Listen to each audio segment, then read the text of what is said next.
Votre Altesse, Cheikh Mohammed bin Zayed Al Nahyan, émir d'Abu Dhabi, président des Émirats arabes unis, Monsieur le secrétaire général de l'Organisation des Nations unies, Excellences, Mesdames et Messieurs, les chefs d'État et de gouvernement, honorables délégués, Mesdames et Messieurs,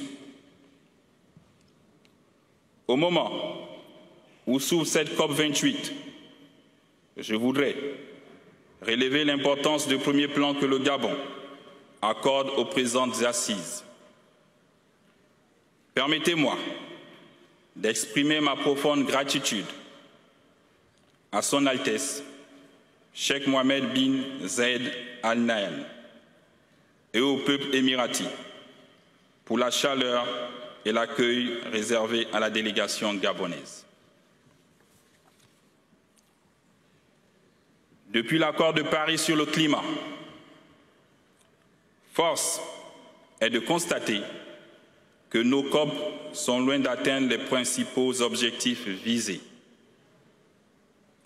Je saisis donc l'opportunité que m'offre cette illustre tribune pour souligner la nécessité d'évaluer la mise en œuvre effective des résolutions de ces rencontres. Altesse, Excellences, Mesdames et Messieurs,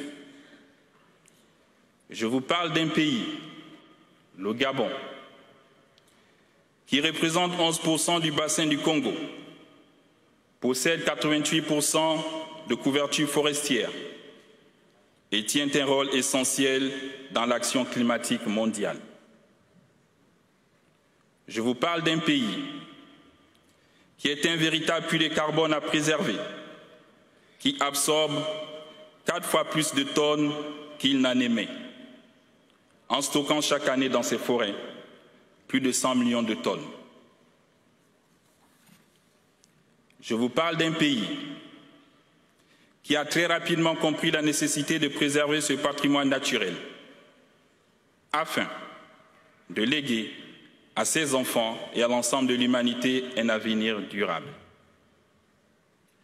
Je vous parle encore de mon pays, le Gabon, qui a régulièrement été cité en exemple et fait l'objet de félicitations internationales pour sa position parmi les leaders mondiaux dans la lutte contre les changements climatiques.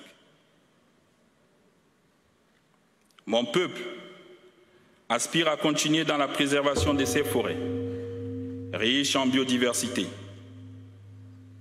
Mais en échange de quoi? Des certificats de bonne conduite? Hélas, ils ne se mangent pas.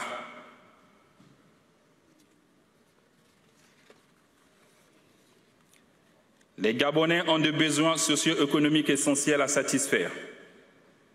Il m'apparaît donc impératif de reconnaître et récompenser ce rôle crucial que jouent les forêts du Gabon dans la préservation de la biodiversité, l'absorption du CO2 et la protection des écosystèmes.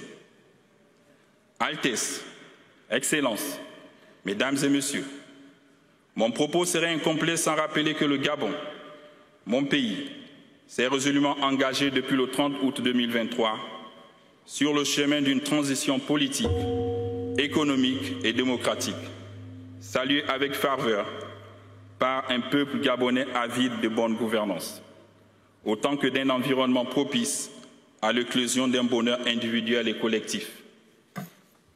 Dans cette perspective, conscient de notre responsabilité écologique, pour nous-mêmes et vis-à-vis du monde, le Gabon entend construire une ville nouvelle, la ville éblouissante et fière, tout en mettant un effort particulier sur la préservation de son écosystème. Enfin, je formule le vœu ardent qu'ici, à Dubaï, l'unité du genre humain face au changement climatique conduise à un véritable essor vers la félicité d'un monde plus juste, plus durable et plus résilient. Je vous remercie.